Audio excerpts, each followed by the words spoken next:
Go!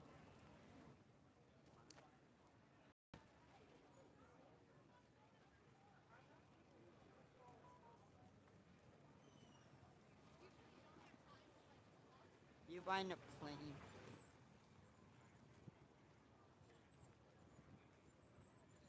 Navy. Navies. Skip, scan the code, skip the line. Welcome to this street. Wow, there's simulators. Another day next year. 115 fighter wing.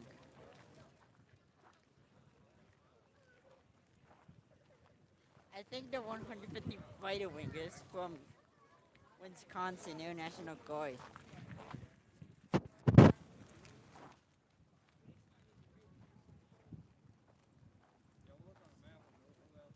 What? U.S. Army.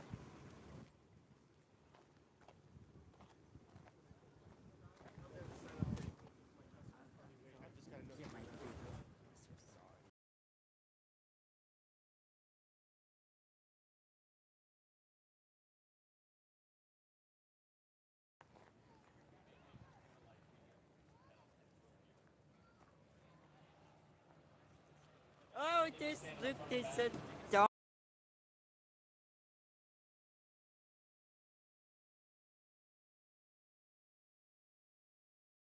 Eat it. Not today.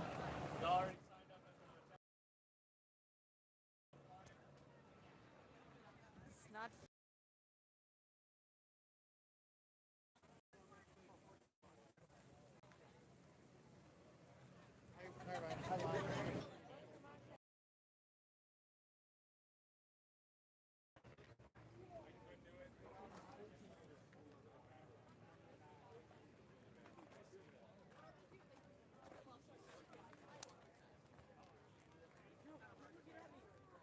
Now we're going to enter to all the static of planes.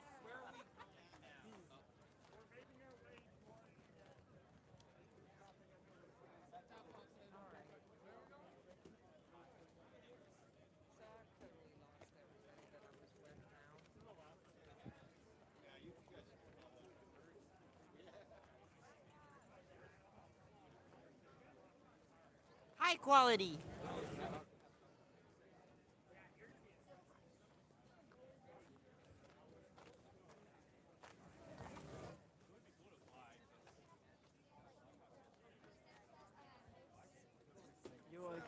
Bam.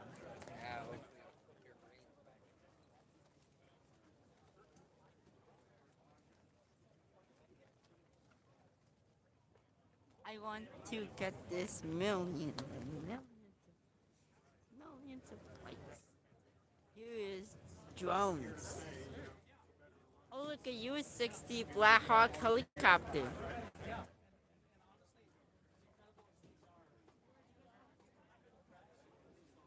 You don't like it, you want to sell. Okay.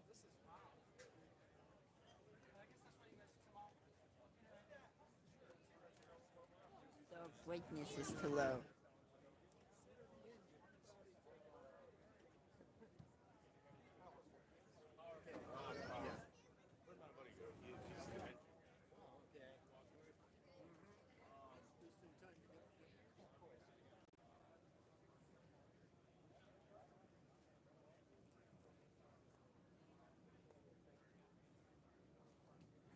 AH-64 attack Apache helicopter. It's Apache or wait.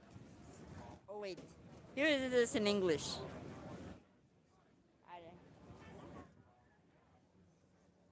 Have this speed to attack the enemy. And these are missiles. But you have to be careful though. If there were missile falls on the ground, life explodes.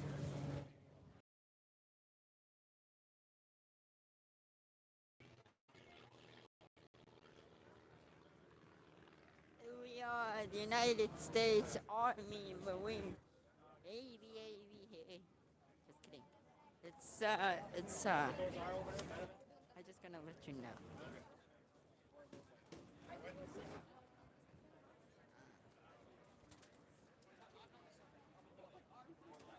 Here is the what's this? Ah,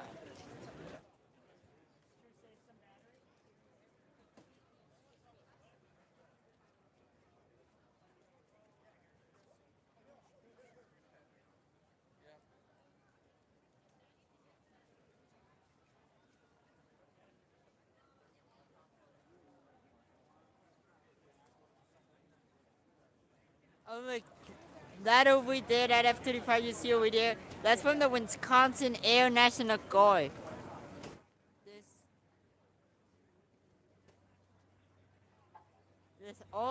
this from Milwaukee, Wisconsin.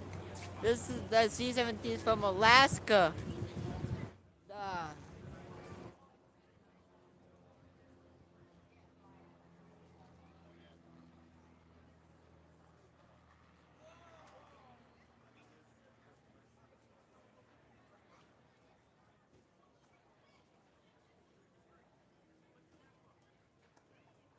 Here is the American Airlines that arrived yesterday.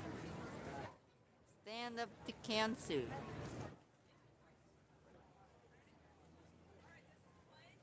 Wait,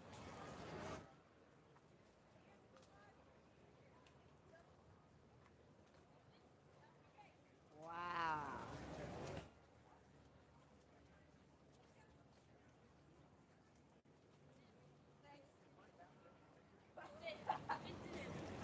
Constellation. And good afternoon, folks. Welcome to EAA's Bowling Plaza here at AirVenture 2025. My name is Ryan Dabrowski. We've been doing plane talk interviews all week, and it's time for the final one, and we saved some of the best for last. Come on up over to the F-35. My hometown squadron brought it up here in Wisconsin. Come up to the F-35. It's a gray one. It's a gray pointy one. You can find it over by the Boeing building, I guess, is the best way to say it. Also right next to the KC-135. So we're going to do an interview with F-35 pilot BVR and learn all about this 5th gen fighter.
And good afternoon, everybody. Again, like we mentioned, it's time for one of those EAA Plain Talk interviews. So if you're just hearing my voice right now, follow the dulcet tones up to the F-35A. I want to make sure I get that right because there's a bunch of them. You got to make sure you differentiate if you're an av geek. Follow my voice up to the F-35. We're going to start a conversation right now with BVR. So thank you very much for taking the time today and talking a little bit about the jet behind us. Yeah, absolutely. Thanks, Ryan. Thanks for having us. So let's talk a little bit about the aircraft. This is new in Madison, if I'm not mistaken. What is it, and what do you use it for? Yeah, thanks.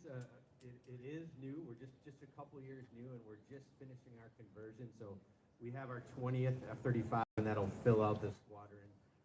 It's been just over 2 years that we've been receiving the airplanes, and we're basically done with what we call conversion in the Air Force, and so we're moving to a fully operational F-35 squadron.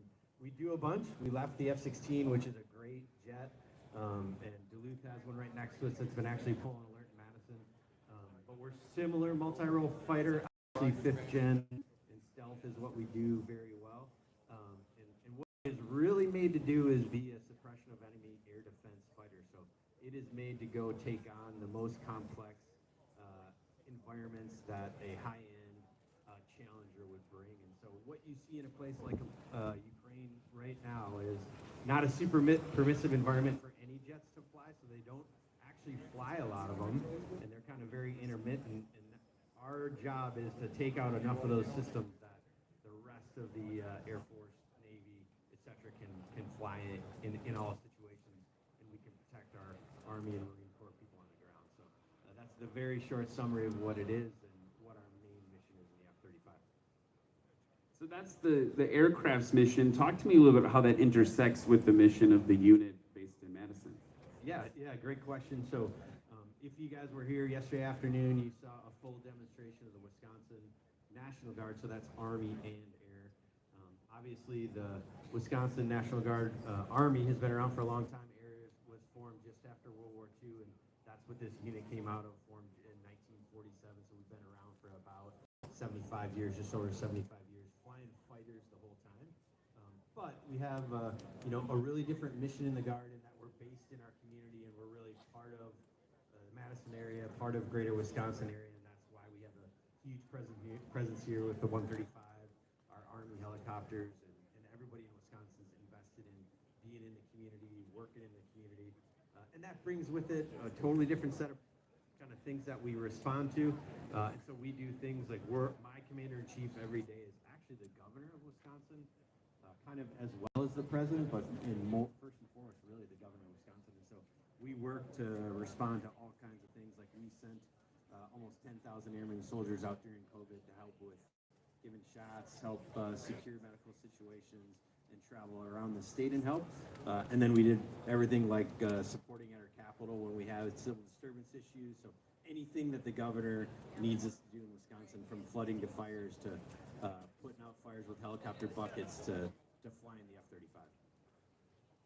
Talk to me a little bit about how you found yourself in the seat of an F-35. What was your career like coming up through the ranks? Yeah, thanks.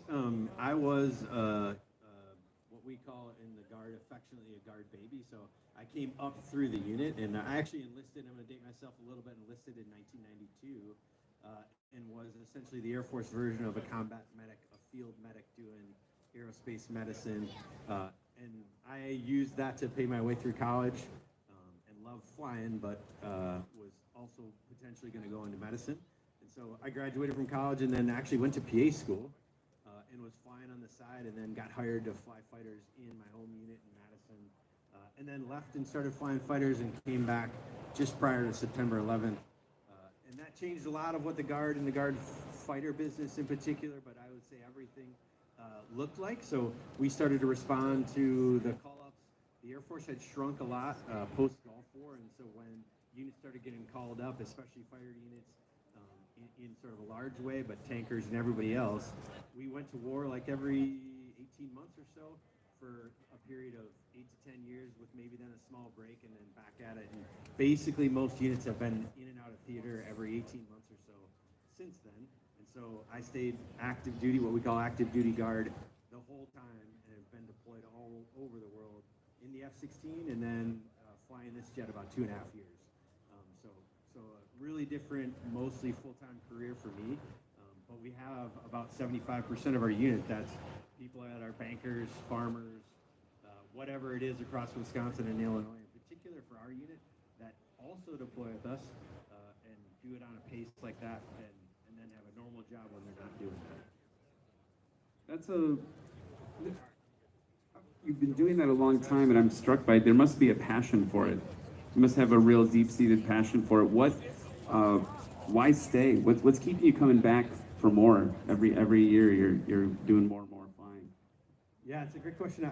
I would say that probably changes throughout your career. You know, so as a young airman, I liked doing it for my job, and then was doing it for college, and then really when I got into flying fighters, my dad flew airplanes. My brother flew little airplanes. My dad flew fighters. And I didn't know how much I would like it until I really started doing it, and then I fell in love with it. And really, that's what kept me full-time for so long, because I really just loved the business of being a fighter pilot. Deploying and supporting our people on the ground was an incredible opportunity. Super exciting, really challenging, and some unique flying. And then as I got older, truthfully, I didn't always know where I wanted to kind of be in a career, but I got the opportunity to be the fighter wing commander in Madison when we were going through conversion to the F-35. So it was just where kind of opportunity met preparation, as we were just talking about. And then I got the unique experience of leading troops like this, our great airmen in Wisconsin, and it was a super fun chance for me to get to know everybody and be part of transforming that particular base. So that's really what's kept me there for 30 plus years. So yeah, great question. Thank you. We're going to open up to questions in the crowd in just a few minutes, so I want to get you guys all warmed up. Start thinking about the questions you have here, both about serving and also about the aircraft, because I know we're all here because we're aviation nerds. We're all really passionate about that, so we can, of course, ask those questions as well. So let's get those prepped. Wanted to ask you about a favorite moment in flight that sticks out. I know you mentioned supporting the troops on the ground was a pride point for you. Was there a specific story where that really came home, or a different memory that's really stood out? Yeah, I mean, certainly many of those overseas, kind of some longer stories, and thinking about maybe more fun stuff. You know, it's like I said, some really unique flying, and a couple of my favorite stories ever are flying in a complex up in Alaska that we go fly with, sort of like prepping all the people that are flying to be able to go into a warlike environment where we're doing some scenario where it's like 60 airplanes versus 40 airplanes, and you have 100 airplanes in a huge fight, and you're fighting across a huge, vast expanse of land, which would be similar to real combat. And that's an exercise called Red Flag that we do basically at Nellis Air Force Base, and then also at Eielson Air Force Base in Alaska.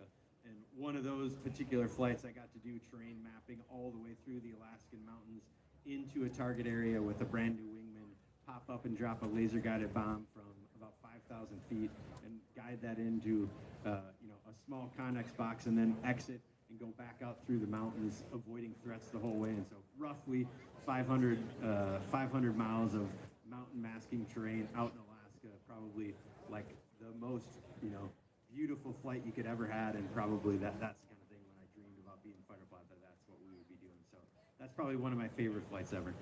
It sounds remarkably similar to the plot of a very famous movie that came out recently. It is, and that's like I said, maybe that's why.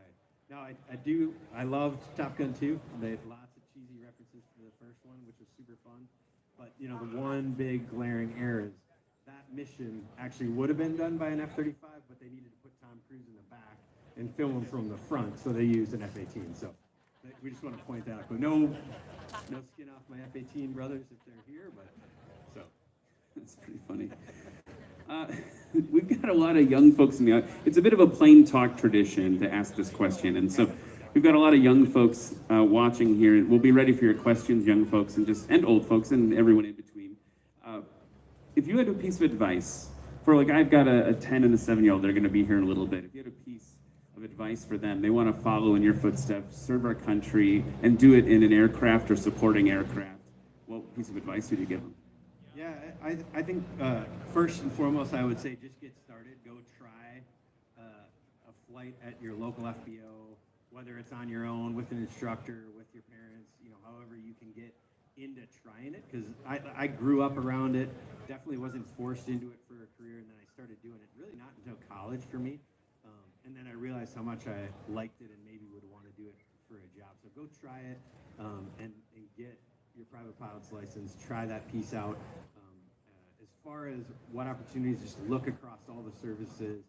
And obviously I'm biased because I'm an Air National Guard officer, and the cool opportunity with this Guard is you get to pick your airplane if you can get hired there, and you get to pick your city and live there for the rest of your life if you want. So that allows tons of opportunity to, be bedded down with your family, but still get to do all the cool flying that you get to do. And we certainly help a lot of kids kind of shape where they're going. And I would say no matter what airplane you're going to fly, take that opportunity. The military flying is so awesome. Going around the world, working with great crews, going through the pilot class versus, jobs that are the entry flying. So it's a great way to that. And then you get to decide, hey, do I want to go do something else? Do I want to do it part-time as a guardsman, or do I want to, do it full-time and make whatever that airplane is your career? So get started. Obviously, making sure you're aware of like grades and degrees and building your resume to do it, because it also is a really competitive field now at all kind of levels, especially when you're applying to guard units with kind of a limited number of spots.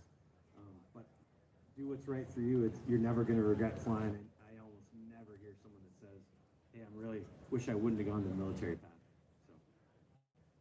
Are there any qualities you're looking for in a person that's going to make that jump?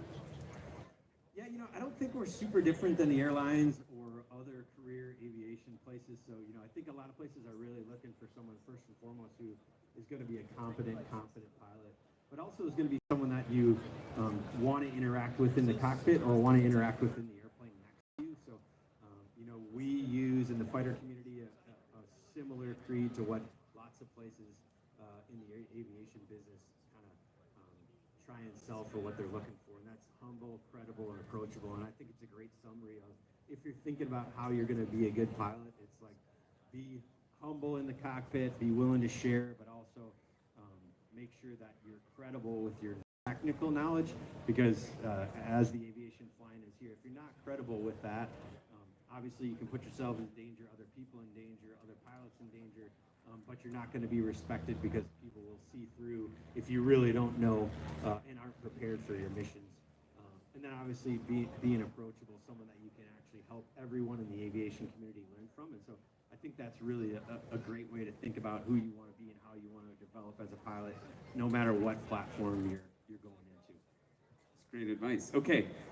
I'm guessing there's a lot of questions in the crowd, so we can do that. Obviously, you can't come to me, so I will come to you. There's some people that will be upset. They didn't even let me. They almost didn't let me. It's only because you're standing here. Any questions for BVR? We got one right up front here. I'll make the rounds. We'll come to you next, all right? Well, thank you very much for your service and all the service people here. Since you flew the F-16s and 35, what's the biggest difference you see in the airplanes? Yeah, it's a great question. I hear it a lot. I think the biggest difference is if you think about internally, an F-16 was designed in 1976. The ones I flew were 86, 87 airplanes. And they were really built to be day VFR fighters, and none of the internal stuff, radar and the way the maps work and all that, was really mechanized into the airplane. So they fixed a lot of that, but it was like piece by piece, and things like our targeting pod.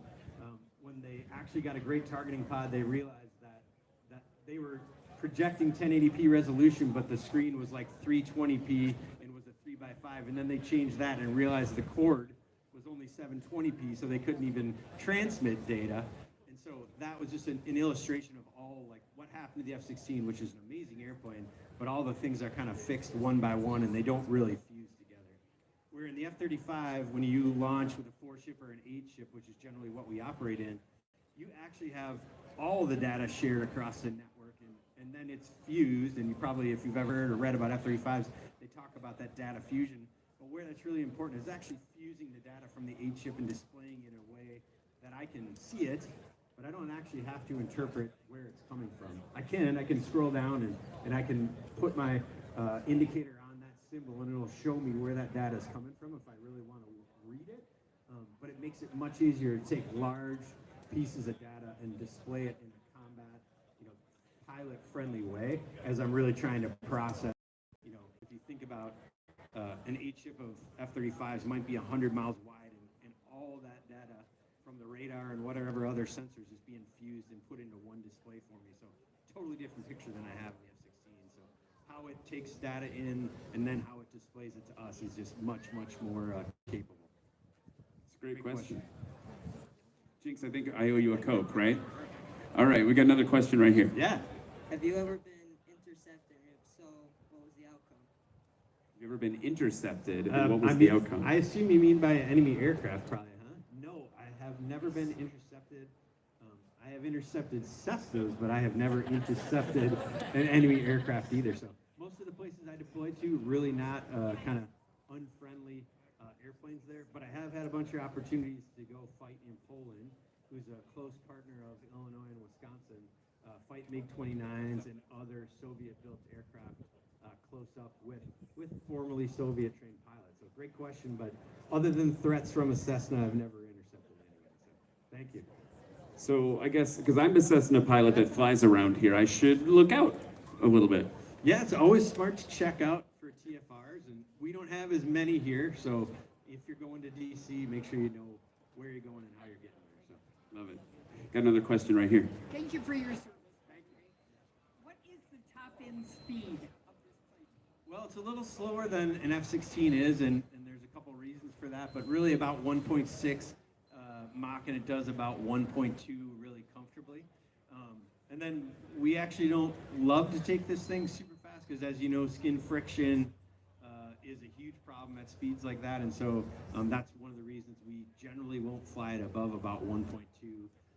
And our skin heat would be much less. Now, if you're going faster than that, it gets incredibly hot, and that presents some problems as well. So it's a little slower than some of the other jets, and generally over 1.2 is about all you need to go, and you're putting a lot of gas out if you're going faster than that. But good question. Yeah. I want to point out that just a few aircraft down the way, the F-15 Eagle folks were very proud of the 2.5 number that they've got. That's true. That's true. I would say maybe he's going to be super proud if he's running away from us, but that otherwise not as useful. So Nice. Okay. Wow, I like the little, I'm creating some drama here on the ramp right now. Okay, we got another question here. At the 115th, do you still have F-16s, and if so, would you ever kind of deploy those into a real-world mission or do anything with them?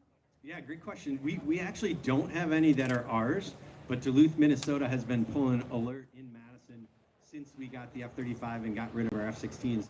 So we're going to switch that back here soon, and we're going to take the alert mission back from them. But we've actually had generally four Duluth airplanes pulling alert in Madison since we changed over. So those are really staffed by Duluth pilots, and some of our maintainers actually kind of do both airplanes right now. But pretty soon we'll be going to just F-35s, and those jets will go back to Duluth. So we wouldn't deploy them out of the country right now unless they were going with the Duluth people. So great question, though. Another one right here. Do you have a question? Yeah. What's your question?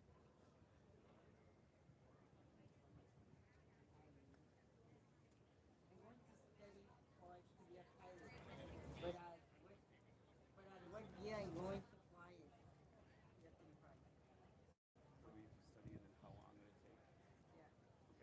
So the question is, do you have to study really hard to be an F-35 pilot, and then what's the average time it takes to get onboarded into the aircraft? Yeah, great question.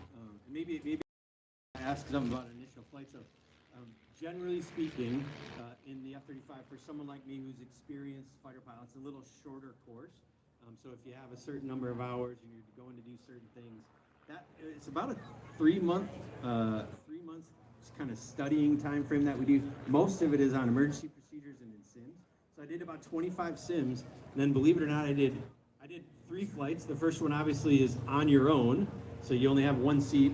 And then I did a total of 3 flights, and then I went back to my unit and they trained me to fight it there. So for more senior people like that, we're actually actually only doing 3 flights until we go back to the unit. But if you're a brand new person off the street, you're spending almost a year after a year of pilot training before you're really flying your first flight. And then even that, when you get to your unit, it's usually about another 6 months of training before you'd actually be certified to go into combat. So probably like a 3-year process if you're a brand new pilot until you do your first full combat certified flight.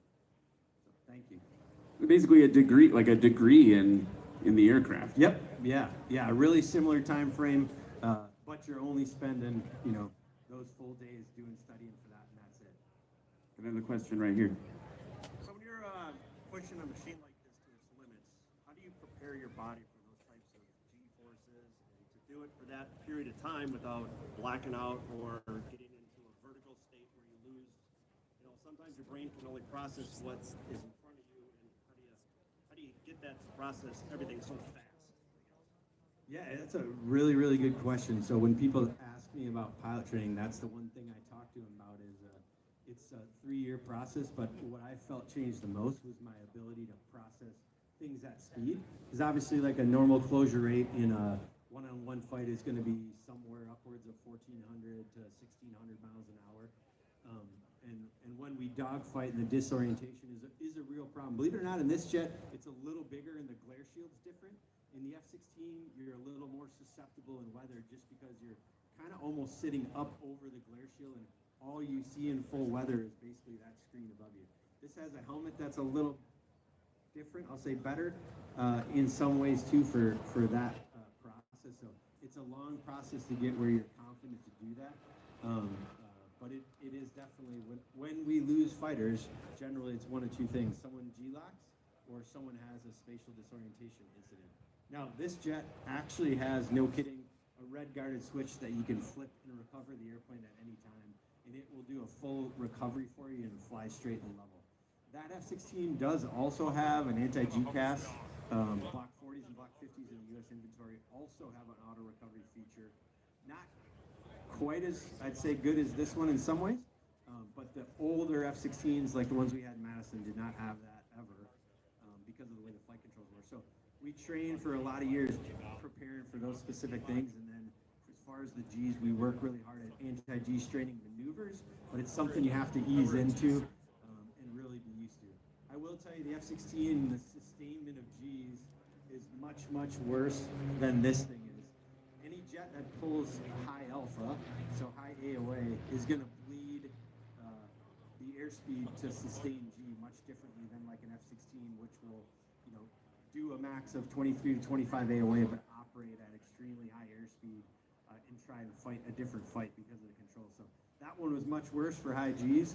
This one I can do the old man BFM, pull it to 50 AOA, slow it down and drop it like a flat plate, and I'm just sitting in a chair, hopefully shooting at somebody. So it's much better on your back and neck than that airplane is. But yeah, great question, and that is probably the hardest things we work at in the fighter pilot world as far as safety of flight. Got time for one or two more. We got one right here. What is the importance of the color of the tint? Oh, you're saying of the skin? Yeah. Oh, you're talking about the inside there?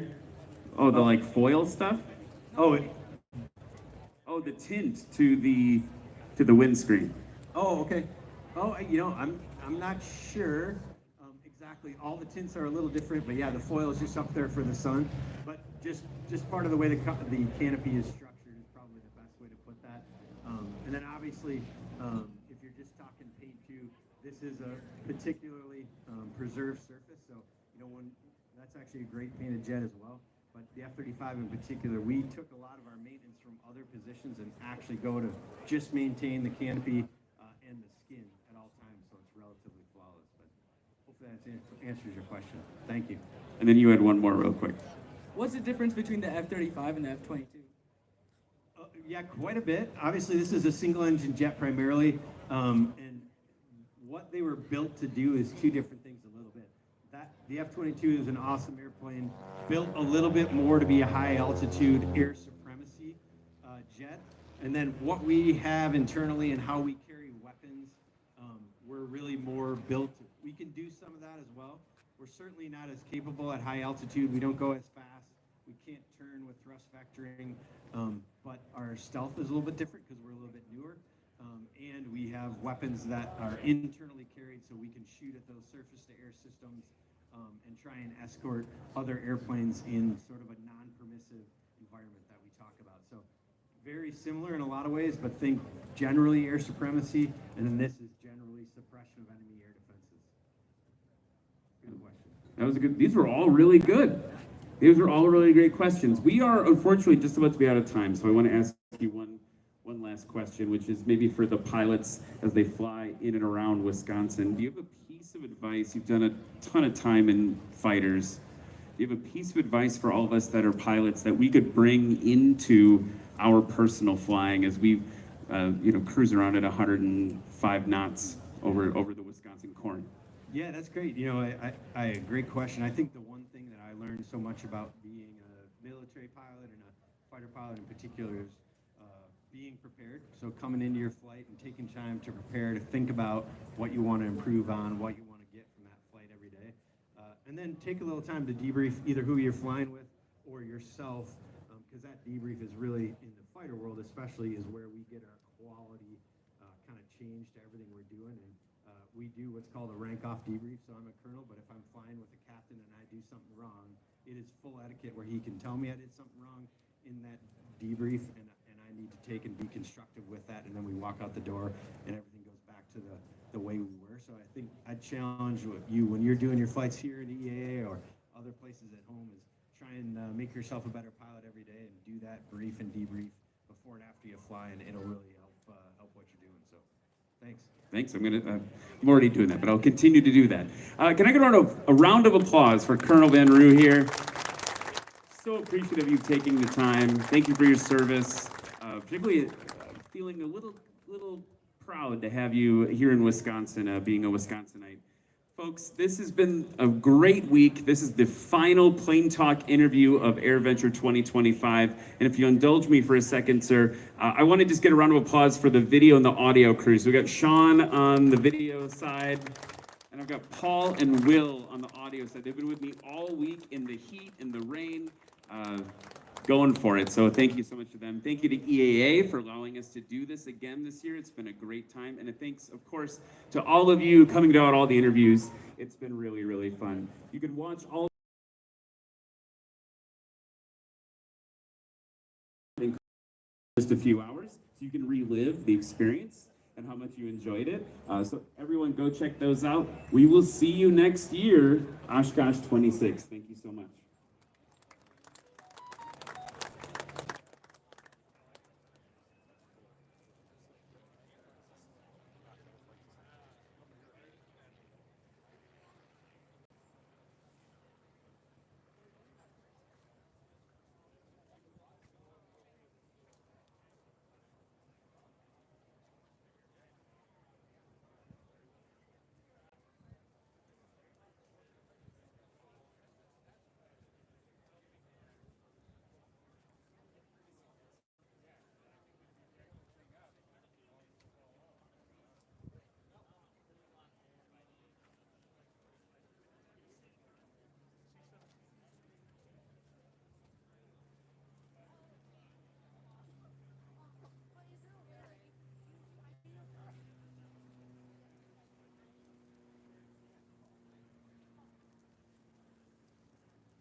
super pretty.